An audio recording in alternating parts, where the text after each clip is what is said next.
खबर उज्जैन से। मुख्यमंत्री डॉक्टर मोहन यादव ने गुरु साहिब श्री गुरु गोविंद सिंह जी महाराज की प्रकाश पर्व के उपलक्ष्य में आज उज्जैन की फ्रिंगज स्थित गुरुद्वारा में आयोजित कीर्तन दरबार में सहभागिता कर मत्था टेका एवं सभी को शुभकामनाएं दी। साथ ही प्रदेश व देशवासियों के सुख समृद्धि और कल्याण की कामना की।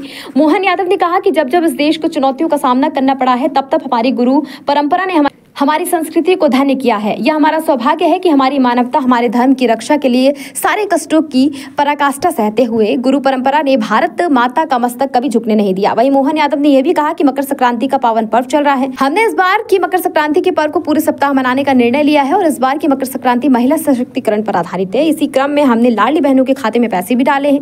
हम सबका सपना है कि भारत आगे बढ़े व मध्य प्रदेश में निरंतर आगे बढ़कर देश का नंबर 1 राज्य बने। यशस्वी प्रधानमंत्री श्री नरेंद्र मोदी जी के नेतृत्व में हम विकास के कार्य निरंतर करते रहे हैं।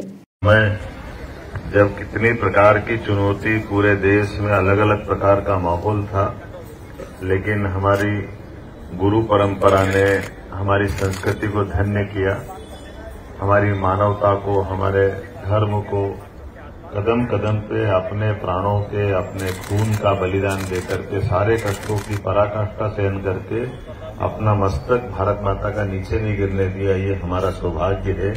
गुरु परंपरा में गुरु नानक जी से प्रारंभ होकर गुरु गोविंद सिंह जी तक, प्रथम गुरु से लेकर दसम गुरु तक, जितने प्रकार के, कोई कितने कष्ट सहन कर सकता है, उसकी कोई पराकाष्ठा अगर हुई है तो हमारे गुरु परंपरा में।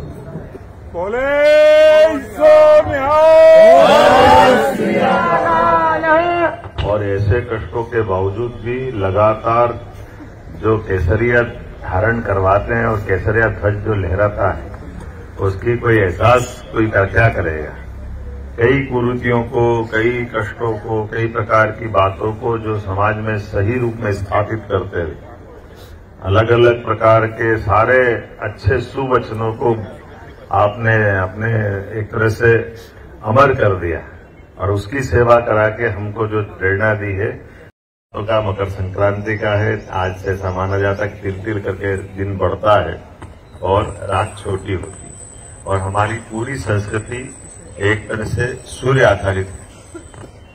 कोई भी काम हमारा बिना दीप प्रज्वलन के होता नहीं है और सारी संसार में, सृष्टि में बिना सूर्य के संस्कृति और सृष्टि चलती नहीं। और हम तो अपने इस उज्जैन का और विशेष महत्व स्थापित करते हैं, इसलिए हमने ये पूरा मकर संक्रांति पर्व का पर्व सप्ताह भर मनाने का निर्णय किया। ये कल तक चलेगा और बहनों के लिए महिला सशक्तिकरण का भी अभियान चला रहे हैं। अलग अलग प्रकार से बहनों के लिए जो जो काम हो सकते हैं उन पर ध्यान दे करके हमने लाडली बहना के पैसे भी डाले और लगातार विविध प्रकार के आयोजन करते हुए सबको अपने अपने जीवन में, क्योंकि ये दुनिया में और कोई देश ऐसा नहीं, अपने लिए 2-3 साल बाद नहीं, 300-400 साल में देखो, रानी दुर्गावती भी यही खड़ी हुई, जिसने लगातार 40 से ज्यादा युद्ध लड़े और 40 से ज्यादा युद्ध में अपनी तलवार के पराक्रम से पूरे भारत का मान बढ़ाया। रानी अवंतीबाई, झांसी की रानी लक्ष्मीबाई और ऐसे लोग जिनके आधार पर उस समय जब हमको महिलाओं के बारे में पता नहीं कितने प्रकार से रोकते थे कि नहीं, महिलाएं कुछ नहीं कर सकती, और हमारे यहाँ तो अपने देश की संस्कृति इसी प्रकार की है। सीताराम, राधे कृष्णा, पहले माताओं का नाम लेते हैं, उसके बाद अपनी पूरी बात आती है। तो मैं आज के इस अवसर पर आप सबको बधाई भी देता हूं और उम्मीद करता हूं कि आपका ये अपना सबका मन का सपना है कि भारत बहुत आगे बढ़े, और भारत आगे बढ़े तो मध्य प्रदेश पीछे कैसे रह जाएंगे। मध्य प्रदेश उसी में अपना कदम मिला के नंबर 1 की स्थिति बने। यशस्वी प्रधानमंत्री के नेतृत्व में ऐसे सभी क्षेत्रों में काम चल रहा है। खबर भारतवर्ष के लिए उज्जैन से संजय शर्मा की रिपोर्ट। अपने शहर, अपने प्रदेश की ताज़ा खबरों के लिए लाइक करें, शेयर करें, सब्सक्राइब करें और हाँ, बेल आइकन दबाना ना भूलें, क्योंकि खबर हमारी, फैसला जनतंत्र का।